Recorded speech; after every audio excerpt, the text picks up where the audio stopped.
Toilet जाते समय little finger को दिखाने का काम एक ऐसा इशारा है जिसने कई लोगों को हैरान कर दिया है। हालांकि यह एक मामूली बात लग सकती है, लेकिन इसने बहुत क्यूरियोसिटीज एंड स्पेकुलेशंस को जन्म दिया है।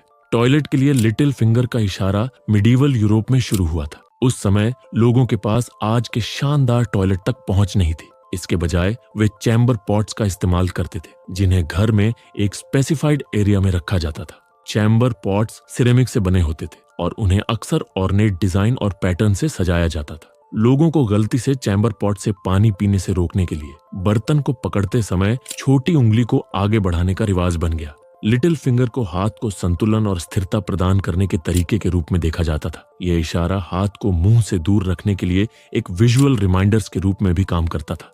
समय के साथ यह इशारा टॉयलेट जाने से जुड़ गया। टॉयलेट जाते समय छोटी उंगली को आगे बढ़ाने का इशारा भी अभिजात वर्ग यानी एरिस्टोक्रेट क्लास से जुड़ा हुआ है।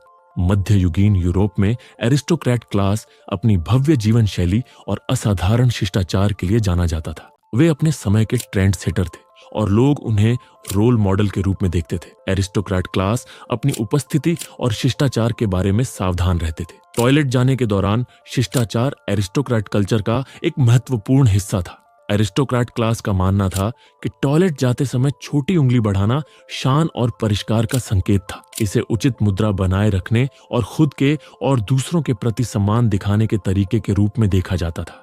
समय के साथ शौचालय जाते समय छोटी उंगली बढ़ाने का इशारा सोफिस्टिकेशन से जुड़ गया। इसे किसी की सामाजिक स्थिति और वर्ग दिखाने के तरीके के रूप में देखा गया। इस साइन को अंततः आम जनता ने अपना लिया और पॉपुलर कल्चर का हिस्सा बन गया।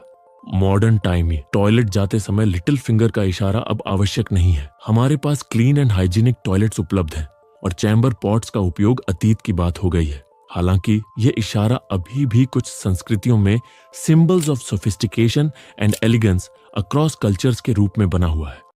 एक सिद्धांत यह है कि यह इशारा प्राचीन चीन में उत्पन्न हुआ था, जहां लोग टॉयलेट का उपयोग करने के बाद कागज या कपड़े के एक छोटे टुकड़े की मदद से खुद को साफ करते थे। चूंकि छोटी उंगली अक्सर सबसे छोटी और सबसे कम इस्तेमाल की जाने वाली उंगली होती है, इसलिए इसे इस कार्य के लिए उपयोग करने के लिए सबसे उपयुक्त अंग माना जाता था। समय के साथ यह इशारा टॉयलेट का उपयोग करने की एक नीड को इंगित करने के लिए यूनिवर्सल सिंबल से मान्यता प्राप्त संकेत बन गया। एक दूसरे प्रिंसिपल के अनुसार यह इशारा जापान में उत्पन्न हुआ था, जहां इसे यूबीजिको या उंगली की हरकत के रूप में जाना जाता है। इस प्रिंसिपल के अनुसार यह इशारा खुद पर ध्यान आकर्षित किए बिना टॉयलेट का उपयोग करने की आवश्यकता को चुपचाप इंगित करने के तरीके के रूप में विकसित किया गया था। जापानी कल्चर में पब्लिकली शारीरिक कार्यों पर टिप्पणी करना अशिष्ट माना जाता है, इसलिए यह इशारा बिना बोले इस आवश्यकता को कन्वेड करने का एक तरीका था।